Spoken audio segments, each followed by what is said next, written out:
Alright, ladies and gentlemen, Fab's in the house and welcome back to the channel. Today I'm in the house with this little fella. Right over here I've got the Rockstead Hizen DLC here with me for a review. We're gonna analyze the look, the sound and the feel of this little fella. But first of all, don't forget to like the video. If you wanna subscribe, just go ahead. You wanna leave me a comment, that's fantastic. You wanna reach out to me, check the about page, check my website. Let's get in touch. So let's get started, guys. This is a pretty interesting one. Look at this beauty right over here. Let's quickly check the size. Blade is under 3 inches, like 2.75 for the cutting edge, and the handle is going to be 4 inches. So overall length of this fella, look at this, 7 inches, just a little bit under that. Let's check it out up against some couple options you might be familiar if you're following the channel. Here we got Ontario Rat number 2 and Ontario Rat number 1, and you're gonna see that this guy is more like in the small category, like for example Spyderco Para 3 and Spyderco Paramilitary 2. Look at that. It's that tiny knife, but it's bigger for sure. Look at that. That's the Benchmade bag out, mini bag out, and this is the full size bag out. So it's right in between the two Benchmade options. Pretty much the same size as a small Sebenza 21, maybe just a smidge smaller, but definitely it is smaller than the large Sebenza 21.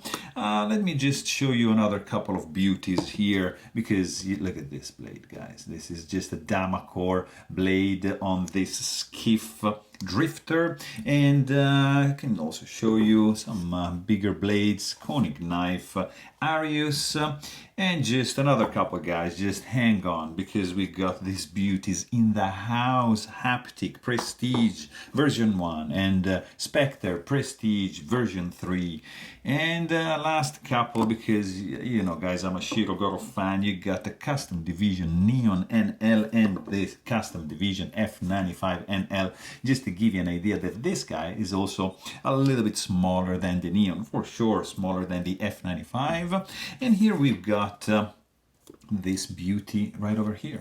I mean, this is a fantastic option, guys. It's just a gorgeous knife. It's made in Japan by Rockstead. This is the Hizen. It's a $700 knife, so not like properly cheap.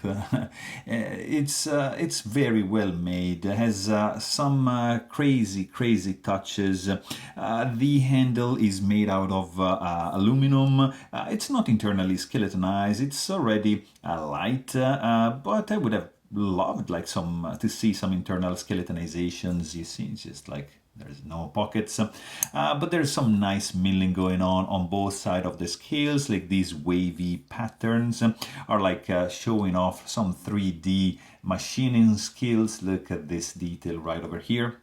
And also you got a pretty simple design. Reminds a little bit of the Sebenza, because it's a frame lock, it's on washers, it's very simple. You got the lanyard hole right over here, stand off, stop in.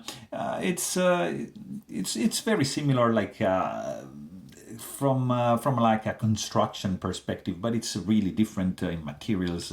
You know, it's not a Sebenza. It's much more expensive than that. And you can see that there's some nice chamfering going on around the scales, internal chamfering, of course, going on. You got this like kind of like a finger groove over here, which is milled interestingly, like in this way, so you can easily access the lock bar and just disengage it. So nicely done. Standoff, no backspacer. You got a lanyard hole option right over here. Pretty good. The tip is nicely recessed inside, like pretty. See, it's just no way you're gonna be able to touch that.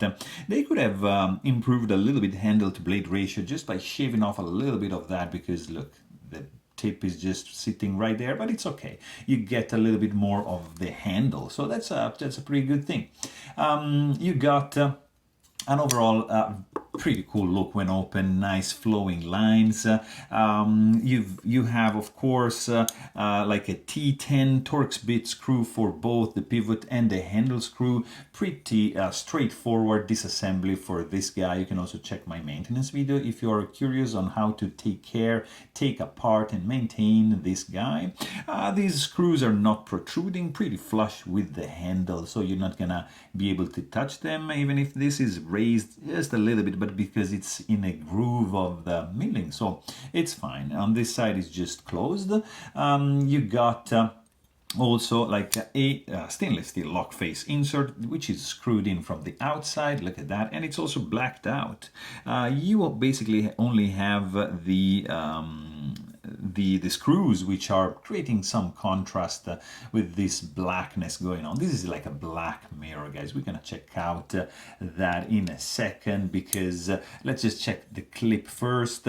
Also, you see it's blacked out. You got made in Japan right over here. It's pretty simple, nice profile. You get a nice clip ramp. It's 100% effective, like the Sebenza pocket clip, but aesthetically, to me, it's not that pleasing. I would have preferred something more like 3D milled, maybe with the milling lines following and flowing with the scale. But yeah, this is what you get. So you can get rid of that. I'm not sure if there's any aftermarket options for this one, but for sure, like seeing like a wavy 3D milled pocket clip would be fantastic for this one, because it's really good. It's really looking good. And then yeah, you've got of course the clip is tip-up carry only. It's not reversible, so it's just gonna stay on this side, and the tension is it's nice springy tension. And then you got this sub 3-inch blade, guys. This is YXR7. It's a high-speed tool steel, really high carbon steel, and it's like it's a crazy finish. They hand polished this guy to 2000 grit. It's just fantastic. This is DLC coated, and you can. I mean, guys, just look at this. It's, you see, you get like, look at that. You can see the primary bevel, you can see the secondary bevel, the micro bevel right over there. Both are mirror polished, and it's just a stunning finish to have on the bevel. It's just crazy. You can also see like a little dimple there, and that's the when they test the hardness of this blade, they have to test it like directly on the blade, and this is a 64.7 HRC, crazy high, and they individually mark the number in the documentation that comes along with the box. And here you can see this pretty cool drop point blade. Nice standoffs going on both sides. You got jimping, which is not working at all. I mean, not at all, but a little bit, but it's not very functional. It's there. You can feel a little bit, but there's not much bite to it. And then you got a nice swedge going on, starting from this point, going up to this point right over here. Fuller with the hole over here. You got the Rockstead logo, hard pressed in the steel. And then you got this very gentle belly, like I would say 30%, and then straight edge up to the sharpening choil, which can kind of act as a finger choil. You can put your finger here because the angle is like wide enough so you're not gonna cut yourself, but just be careful. So it's very nice. You see Rockstead logo. It's not obtrusive. On the back you got Hizen, also in Japanese, and also the serial number, which is in this case is 361, and also the same beautiful treatment to the blade on this side. Very nice. Plunge grind. Also, it's I mean, guys, it's fantastically done. Super cool. Also, the sound that this guy makes is very, like, look at that. Almost inaudible. And you can just do like a slow roll, for example, like that, and it's gonna be very inobtrusive, very discreet. If you opt for like a thumb flick, yeah, it's gonna be like that. The most noise you're gonna do is that one. So very, very contained, very discreet. You're not gonna alert anyone when deploying this blade, and you can just do like you can use two hands and just take advantage of these two thumb stud, and that's gonna be the sound. Very soft, very sweet. When you close it, come on guys, super classy. Let's also check the weight, because this is a nice lightweight knife, because it's gonna weigh in at 2.61 ounces in your pocket, so it's not gonna bother you in any ways. Very, very lightweight. You have, like, if you squeeze the handle, you don't have really many hot spots, maybe just a little bit here, but nothing too crazy. Not really any sharp edges going on. The lock is pretty easy to release because of this cutout from the show side scale, so it's pretty well done. Jimping is present only on the spine of the blade and here in the back. It's very mellow, very soft. It's not aggressive whatsoever. I wouldn't really do like a reverse grip because there's no finger guard and the handle is a tiny small for my hands, but still it's doable. This texture is adding a little bit of grippiness, but overall the handle is pretty smooth, so just keep that in mind. Nice texture, looking good, not so much grippiness added to the scales, but I have to say the fit and finish is just spectacular, very nicely put together. Don't see any gaps, any misalignments. There's no rattling, feels absolutely solid. There's no flex, even there's no backspacer. You just got the standoff. There's absolutely nothing that is moving. There is no blade play, is absolutely solid. It's a fingerprint magnet. Look at that. I just touched that and it's already you see the fingerprints, but that's just the price you have to pay to get such a gorgeous finish on this blade. You got a little bit of lock stick, but it's just this, like when you open it, it's just a minimal, very minimal.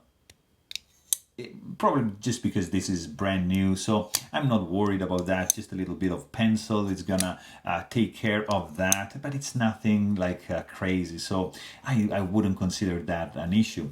The only thing I would say is the pocket clip, that it's not that appealing to me. It's just like very simple, a bent slab. It's all right. Functionally, it's fantastic, slides in and out of the pocket like a charm, but aesthetically it's not so pleasing. Also, you got a very cool action, nice and smooth. Like, look at this. This is on washers. The washers are new. There's no blade play, and the blade just wants to, shut down. You have to wiggle, like, to have it closed, because, of course, that's the nature and the of the frame lock here and the bearing. The washers, but it is smooth, like very smooth. I love this kind of action, and the thumb studs are just making it fly out because the detent is nicely dialed in, and the action is gonna be very good. You can also do like a slow roll like that, and boom, you're gonna be in business, enjoying the smoothness of the deployment. So very, very cool indeed. You have no detent ball ramp in this one, but a little bit of a hard step, but nothing too crazy, nothing to worry about. You got a very smooth action, really cool. You got a free fall as soon as you disengage the lock bar, but no guillotine effect. You have just to do this, and it's just gonna close with this very, very nice sound. So I mean, overall this guy is just looking really good. The blade finish is one of the best in the business. Very cool handle, nicely done. I wish they had done a little bit more of the internal skeletonization. That clip is not the best, but overall it's a pretty sick knife. So there you have it. Hope you guys enjoyed this video. Thanks for watching and stay tuned.